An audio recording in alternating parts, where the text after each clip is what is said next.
Hello students, today I will tell about how to deal with stress of AIAPGET before 2 months. Competitive exam में specifically AIAPGET में चाहे आप 2 साल से study कर रहे हो या 1 साल से या 6 मंथ से, इतना स्ट्रेस आता है और अगर हम कुछ रिवाइज़ भी करने बैठे तो ऐसा लगता है कि हम ये चीज़ें फ़र्स्ट टाइम पढ़ रहे हैं और बिल्कुल फोकस नहीं रह पाता स्टडीज़ में। इसीलिए मैंने सोचा कि इस टॉपिक पर बात करना अच्छा रहेगा, सबको इससे हेल्प होगी। सबसे पहले आप ये सोचना छोड़ दें कि एग्ज़ाम में क्वेश्चंस कैसे आएंगे, इजी होंगे, हार्ड होंगे, मार्क्स कितने मिलेंगे, नंबर लगेगा क्या या रिपीट करना पड़ेगा। ये सारे क्वेश्चंस आपके दिमाग में आ रहे हैं, इसे बिल्कुल हटा दें और बस पढ़ाई पर ध्यान दें। फिर आती है सिलेबस की बात।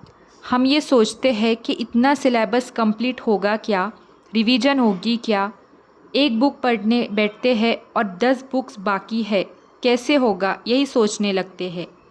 तो बस उसके लिए एक ही उपाय या सल्यूशन है कि एट अ टाइम आप जो भी बुक पढ़ रहे हो उसको अच्छे से करो कि उस बुक में के क्वेश्चंस आपके रॉन्ग ना हो पाए।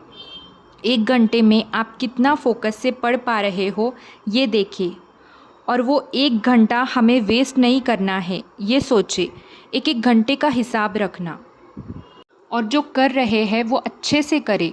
एक ही सब्जेक्ट को दिन भर लेकर ना बैठे, सब सब्जेक्ट्स को इक्वली टाइम जितना दे सकते उतना दे। चेंज करके स्टडी करने से हमें बोर नहीं लगेगा और थोड़ा कॉन्फिडेंस भी आएगा।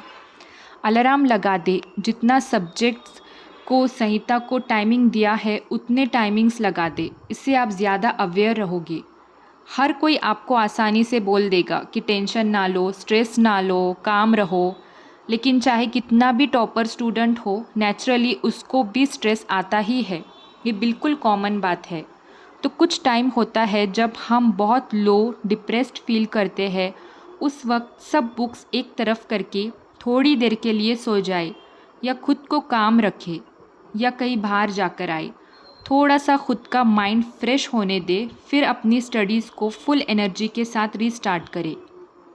मुझे जब स्ट्रेस आता था इस टाइप का, लिटरली मैं आराम से सो जाती थी कुछ देर के लिए, फिर खुद चार्जअप होकर पढ़ाई को बैठती थी। ऐसा नहीं करोगे तो होता ये है कि हम बिल्कुल फोकस नहीं कर पाते, सोचते रहते हैं कि इतना सब बाकी है, इसमें टाइम भी वेस्ट होता है और कॉन्फिडेंस भी कम होता है। जिस तरह आपके थॉट्स होंगे उसी तरह आपके एक्शंस रहेंगे, ये हमेशा याद रखना। लेकिन ये भी मेक श्योर करना है कि टाइम वेस्ट ना हो। कम से कम 15 आवर्स डेली आपको स्टडी करनी है। यहाँ से आगे खुद को सेल्फ मोटिवेटेड रखें और एक बात हमेशा याद रखना कि जितना हो सके उतना करना एग्ज़ाम तक, और बाकी का सब ऊपर वाले के हाथ छोड़ देना, वो सब संभाल लेगा। ये फर्म बिलीफ रखना, हमारे हाथ में जो था वो हमने किया है, अब आगे वो देख लेगा।